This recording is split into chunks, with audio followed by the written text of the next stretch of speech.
All right. Um, so today we're gonna just work on the project for this week. And I'm gonna give you time in class to work on it because it's a little more open-ended than our other projects.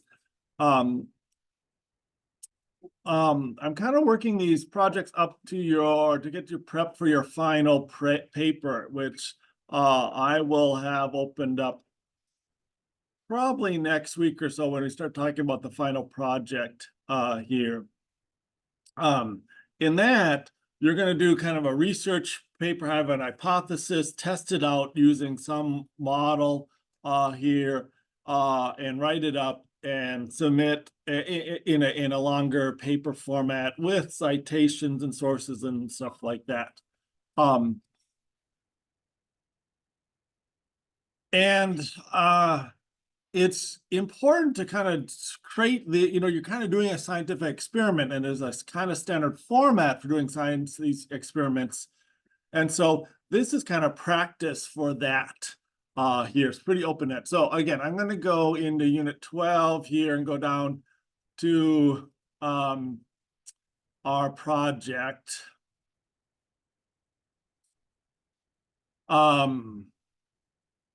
And so in this project, you're going to do an experiment, and you can use any of the kind of models we've used in the last couple units.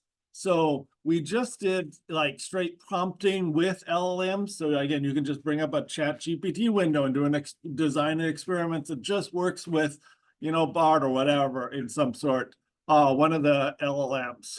We talked about using LangChain to chain together a series of prompts in Unit 11.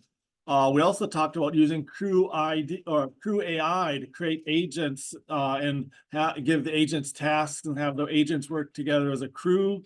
And then last class, we talked about RAG, Retrieval Augmented Generation, where we have some document that's encoded, that's broken apart and encoded, and we then retrieve parts of that document and send that to the LLM along with our query for that.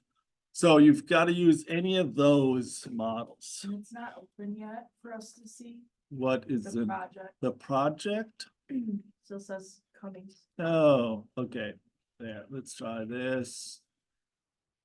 Let me go back and get rid of the coming soon. You can see it. Okay, let me hide the coming soon part. Okay, good point. Okay, so now you might have to refresh. Hopefully you can see the project. So, okay, so you can use any of these LLMs and anything we've done in the last 3 weeks, basically, to do as your environment. You're going to make some hypothesis that you can test out for this. So like you might say, we looked at 1-shot and 0-shot prompts. And you might want to say 1-shot prompts generate more accurate responses than 0-shot prompts. Or including longer backstories in AI agents in Crew AI generate better responses than having minimal backstories here. Increasing the chunk size of a vector data array from 200 to 2000 allows LLM to answer questions more often. So you're going to create a hypothesis. Now, I don't know if what you learned about like the scientific method back in 6th grade, or did you do a science fair activity sometime here? So if you remember back in those days, so we have two things: independent variable, this is what we're changing to see if it does anything, and a dependent variable, this is what we're watching here. So we might say our independent variable is either a 0-shot or a 1-shot prompt. So that's what we're going to change. We're going to do some 0-shots and some 1-shots. That's what we're changing, our independent variable. And our dependent variable, we're going to work for the accuracy of the prompt responses here. How accurate is the response? Or again, we might have the length of the backstory in Crew AI. So that length, we might write a really short backstory for some crew and a really long backstory for a crew, test them both out, and then our dependent variable is the quality of the response of the prompt responses here for this. So again, when you're writing your hypothesis, think of an independent and a dependent variable.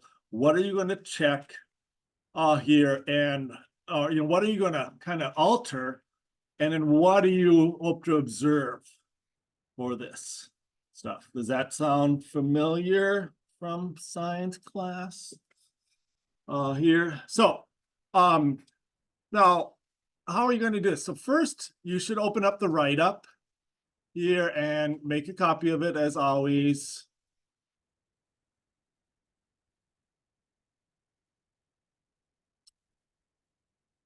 And then start putting your stuff in here.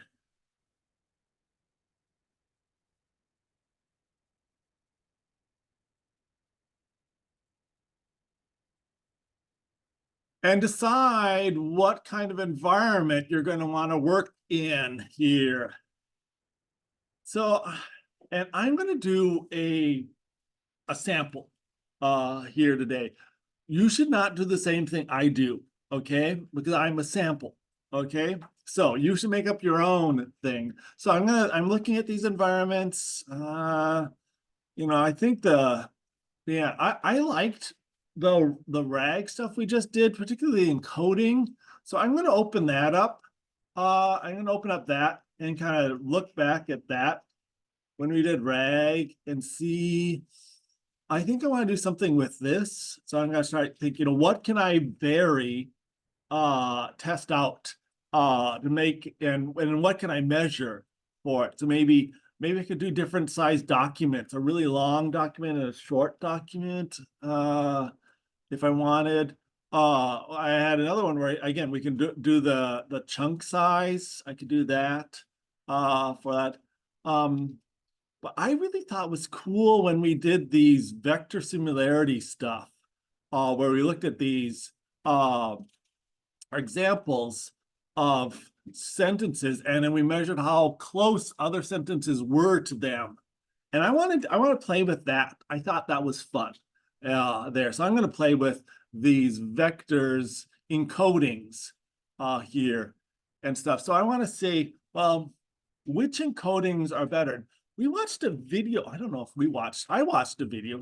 I watched a video where they're talking about encodings, and they're talking about Apple, and Apple is both a fruit and a company, and that because of that, it's a homonym. It kind of gets pulled to different parts of the encoding. So I was thinking, what if I found a couple words that have multiple meanings?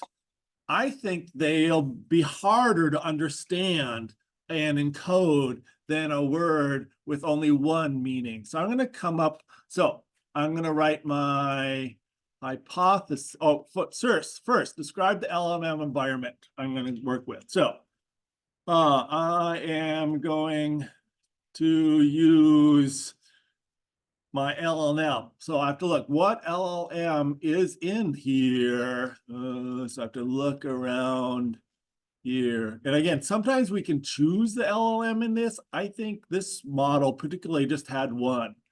So this is what it has. GPT 3.5 Turbo. So I'm going to use OpenAI's GPT 3.5 Turbo LLM along with our unit 12. What unit was that? It was unit 12. Yeah, unit 12 RAG notebook.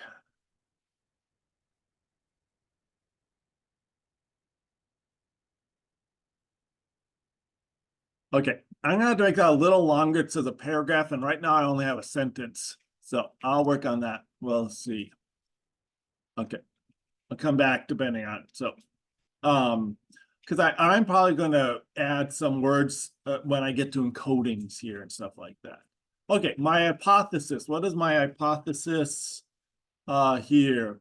So, what is my hypothesis is that it is harder to encode words that are homonyms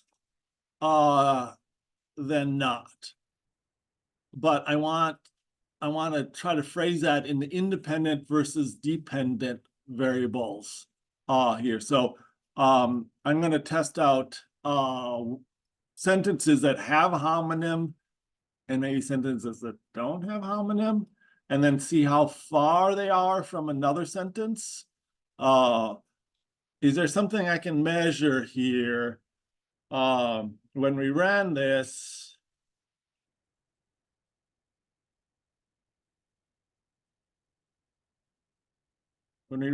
we get a measure of how close these values are here. So I can maybe check. So I'm going to say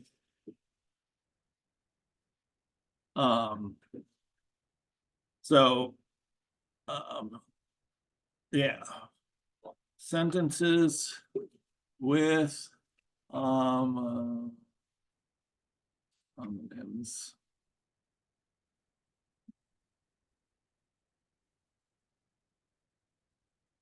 Will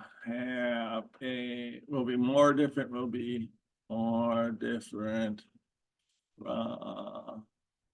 differently encoded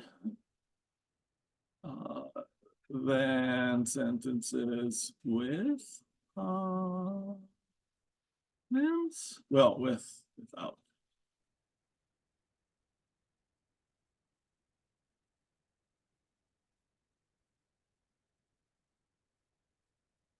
And I want to describe, so here I should describe this more. Why, what is a sentence with a homonym here? Why do I think it is here? So I would write out more of, a couple sentences, a paragraph describing this for this. So that's your first phase here, is to select an environment and make an hypothesis for this. Hopefully thinking about independent and dependent variables. After we get that done, we need to clarify that. And we're going to talk about quantitative measures and qualitative measures here and how this works. But first, just get a basic hypothesis down, at least an idea what you want to test. And then I'll write that down, and then we'll clarify it in the next step. So we'll take a break. We'll give you a chance to think about this, look at the examples, and try to think what you want to do here. Okay, I'm going to talk a little bit about clarifying your hypothesis, kind of make it testable here. We want to somehow be able to measure things for this. It's easiest to work with quantitative measures, things that are numeric here. For example, like the number of words in the backstory, or the length of the backstory. But again, we could specify that, just how many words. So you could talk about a backstory with 5 words and a backstory with 50 words, and it's very clear how they're different here. That's more quantitative and easier than the amount of detail in a backstory. So again, often we want to clarify or reword this hypothesis to make it more quantitative or include quantitative measures in here. Now, that you can always do that. So there is a whole area of study on qualitative research here. So how do we measure? So like we might say, if I do this, I'll get a better quality response, prompt response from the LLM. What does better quality or higher quality mean here? Or more accurate? What does that mean for this? So if I look through here, like the accuracy of prompt response, well, what do we mean by accuracy? How do I can't really assign a number to that. So how do I tell if one prompt response is more accurate than the other? hopefully, I mean, sometimes you can read these things and just somehow you can interpret, but again, we want to get our own personal opinions out of this removed if possible. So again, this one's saying the quality of the prompt response. Well, what does that mean here for this? So a couple things you can do with quality responses. And I'm summarizing a whole field where people spend their lives working on into, 2 minutes here. So this is simplification. But two things you might want to look at. Just rubric scoring here. So like I just asked ChatGPT, how would I score prompt responses? And it said, well, you could score it, on relevance, clarity, and accuracy. So if I want a high quality one here, I might score it on all threes and then add up their scores and get one total score on how the quality of this response. Is it relevant? And again, the response did not address the prompt at all. The response addresses the response but deviates significantly, or the response is relevant to the topic with clear and focused content there. Or clarity, response is confusing, hard to understand, or the response is clear and easy. So again, I have some measures I can apply consistently. Accuracy, there are multiple factual errors. There was one or more, one factual error. What are the different things here I could look at? Now, if I'm looking at quality, I might want to use all three of these and put them together. Am I just looking maybe at accuracy or clarity? I can just use maybe one of these to kind of assign a clarity score or a relevance score to it. So think about creating something like this here. The other thing that we do a lot, and this is probably more than you want to do here, is what is called coding here. This is where we read longer responses and things like that, and we highlight phrases in them. Often like if you're in like marketing and you're doing a market analysis and you're talking to lots of customers, you get their transcripts of their responses and you go through this and highlight things. So you might be highlighting things that illustrate accurate or relevant in the different responses you get. And you'll again, we used to just actually print these out and highlight them and count them or measure or group them in different ways so that we can kind of see patterns in this response. So maybe if you have a set of responses, you're measuring two different things and you have a set of prompt responses under one setting and a set of prompt responses in the other setting, you can kind of go through and code, and you're just looking for accuracy. You can code inaccurate and accurate statements in both and just kind of get a visual feel for that coding. So again, that's probably going to be more complicated than you want. Again, I'm thinking if you're going to want to stick with qualitative measure, just create some sort of real simple rubric so you can score your responses for this stuff. So otherwise, try to convert everything to some quantitative measure more directly.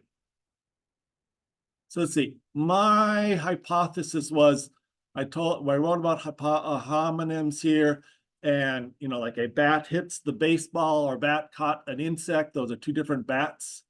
And my hypothesis is that sentences with homonyms are harder to encode than sentences without homonyms. So what do I mean by that? So I'm going to try to clarify that. So how will you measure your independent and dependent variables? So what do I say? I say they're harder to encode. What do I mean? So I've been looking at this project I have here. And I know I can create a group of sentences, and I can take a query and then see how close it is here, my similarity score I can have. So I'm gonna actually use that, I think, because it's a nice numeric value. So I'm gonna say, my dependent variable is the similarity score of the two sentences that are being compared.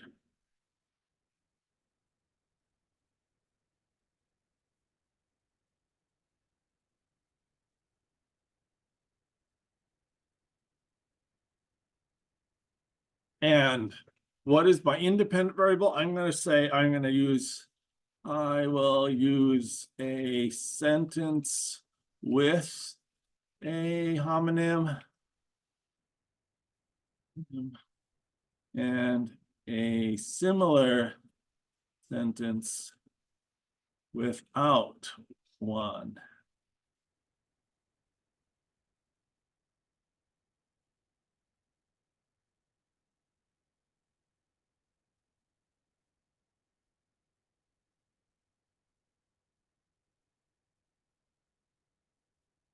And I'm going to rephrase my thing. So my new hypothesis is that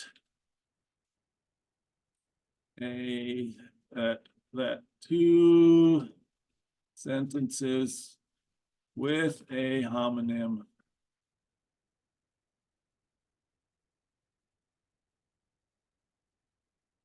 will have a larger similarity score than two sentences without a homonym. So again, I'm trying to get to something where I can measure it and experiment on it very clearly here. So maybe again, if you want to just, so now I often have students ask like, okay, this seems complicated. What's the easiest way to do this assignment? So, again, I think that you have to pick an LLM environment, and I think the easiest one is just to do prompt engineering, where you just ask different types of prompts here, and just go to ChatGPT or Gemini or one of these things and ask for different prompts. And then your job is to do, okay, I'm just going to ask different prompts. What's my experiment? Well, think of something. What kind of experiment can you do with asking different prompts here?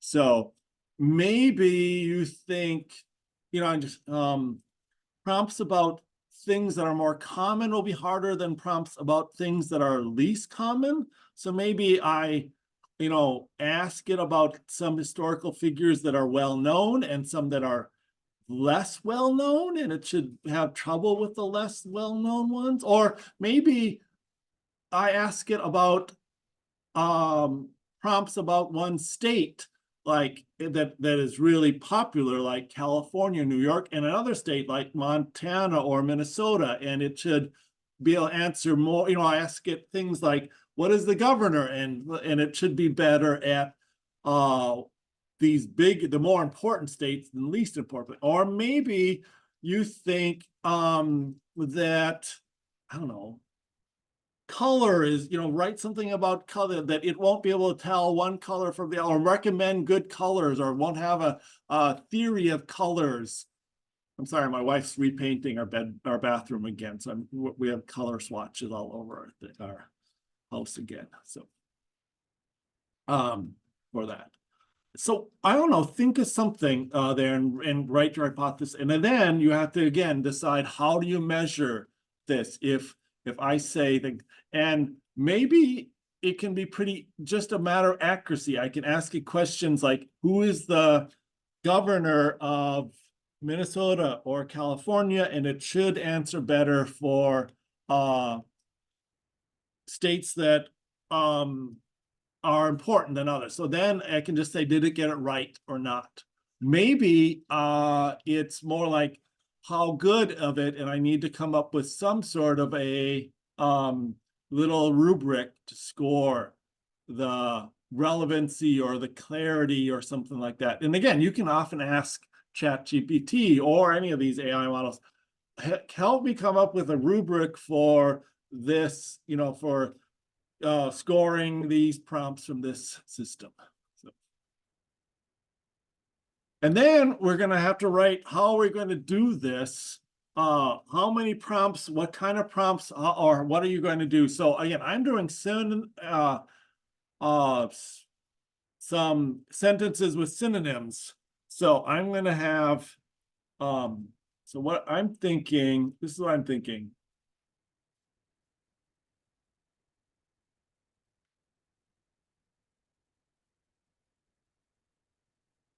Well, construct. And again, we want to do this more than once here. And so I'm going to do 10 pairs of sentences. Each pair will be one sentence with a homonym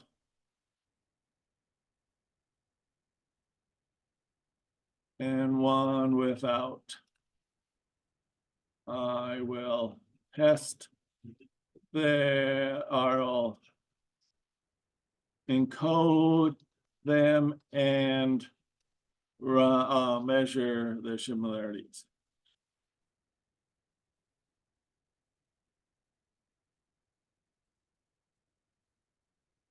Here is one example pair.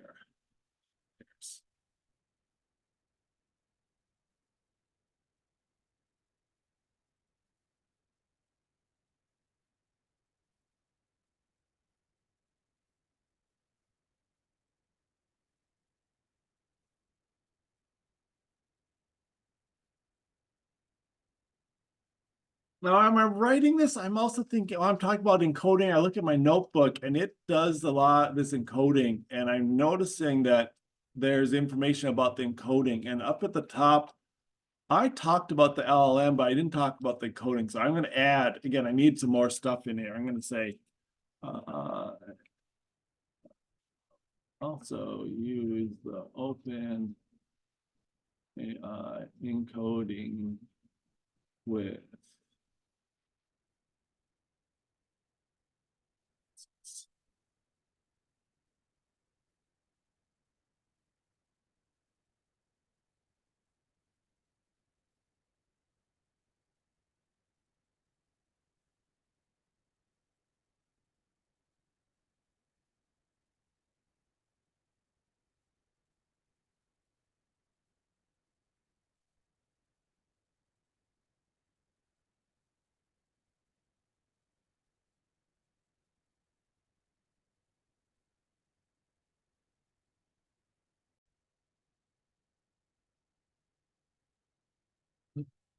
So step 4 is just collecting your data here, or testing your hypothesis here.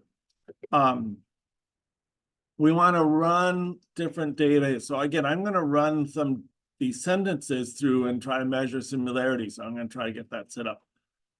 We want to watch for confounding variables and watch those. Those are things that you might affect your work that you don't want to. So you want to try to keep a lot of things the same so that you're only changing your independent variable and watching your dependent variable. Everything else should be the same here.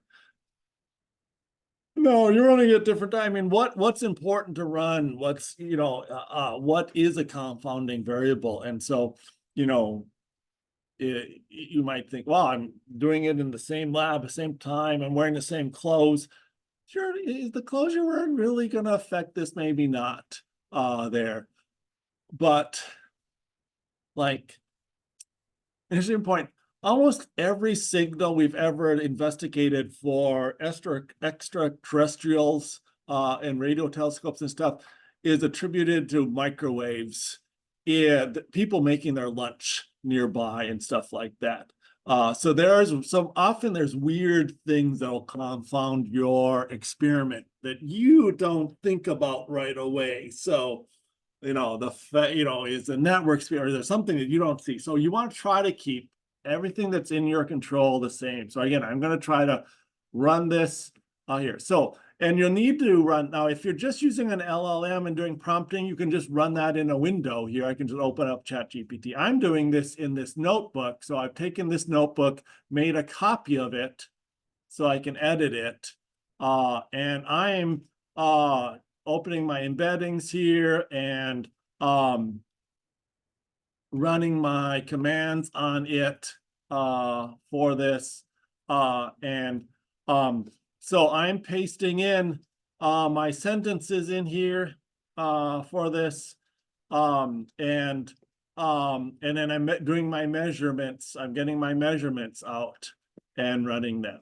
So again, see if you can run your experiment, start collecting data, and you want to collect.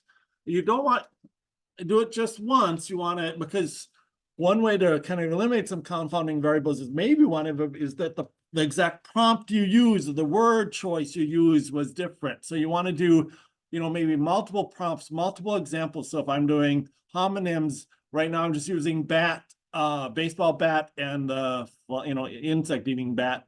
I should do different homonyms, maybe do, you know, and run it. So maybe I'll do 10 different homonyms and 10 different examples to try to make sure it's not that one homonym, but it's, so again, we want to collect multiple examples of this and run it multiple times. So that's your goal, to run this multiple times and collect your data. And again, maybe create a list or a table of your results here that you can do, or somehow show your experimental data that you're running in your write-up for this. Now, I'm sorry to the real, you know, like the statistics people out there.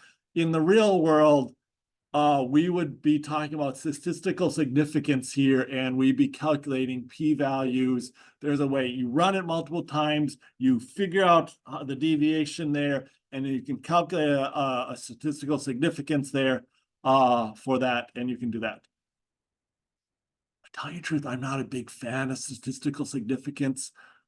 I can generally manipulate the statistical significance pretty easily to get it statistically. So, and I know a lot of other experimenters who manipulate things to make it statistically significant. And just the fact that I can do that makes me question how important statistical significance is sometimes. So instead, we're just going to talk about practical significance.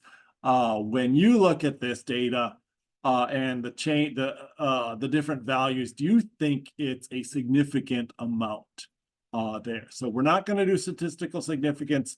Again, I want to talk about this whole process rather than just doing a lot of math to see if it's important or not. So that's what we're doing there.